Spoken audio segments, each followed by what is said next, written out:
Bonjour, de retour dans notre premier salon, je vais vous montrer comment on a pu gérer, comment les étudiants peuvent gérer les commandes sur le salon. Nos commerciaux avaient des bons de commande vierges qui étaient disponibles sur leur plaquette. On peut voir le document est relativement simple et qui correspond au document que vous avez à votre droite. C'est un document modèle qui leur a été fourni. Ils avaient juste indiqué les quantités et récolté les données du client. Le client devait marquer son accord au travers d'une signature. Le travail de la personne qui était occupée de la saisie était de vérifier le net à payer. Donc là, je vous montre que la structure est exactement identique. Voilà. Donc ici, on voit que le numéro ici commence à 100. Ici, dans cet exemple, le fichier peut serrer de 100 à 199. Juste pour vous montrer que le modèle est plugué sur ma base article, donc je peux choisir différents articles. L'objectif est, une fois le bon de commande saisi, ça nous voit les données dans un document récapitulatif. Et après, la nouveauté, c'est que ça peut être envoyé au travers d'une remise de chèque. Donc, comment on procède?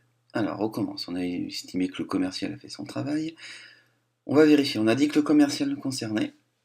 Et après, on va cliquer sur le bouton saisie des quantités.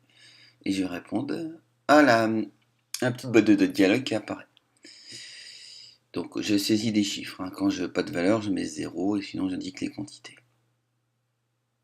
Alors, on n'est pas obligé d'utiliser la boîte de dialogue, on peut saisir les quantités directement. Mais lorsqu'on a 10 éléments, c'est aussi simple de faire comme cela.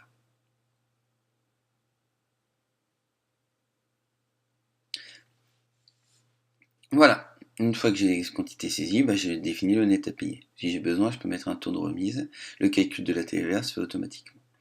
Donc je peux indiquer des éléments sur le bon de commande qui était donné papier et confirmer la commande. Si en cas d'erreur, je peux cliquer sur vérifier les quantités pour modifier les quantités et ensuite je vais vérifier le net à payer. Donc je peux indiquer à la personne les données du chèque. Donc je peux imprimer le document en PDF.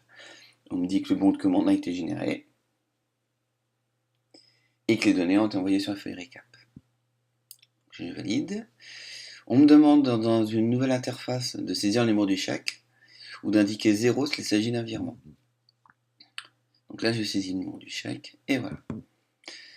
Les données sont été envoyées. Donc là, on peut juste voir que je suis passé à 101. Donc le compteur a bien pris 1. Ma commande est bien transférée sur ma feuille récap. La remise au salon a commencé à se compléter. Et si je récupère le bon de commande qui a été généré, hop, si je dézoome, je peux voir qu'il correspond aux informations que j'avais saisies. Voilà. Donc moi, quoi qu'il arrive, j'ai une trace. Donc nous, on conserve ces exemplaires PDF, le papier est donné au client. C'est tout simple.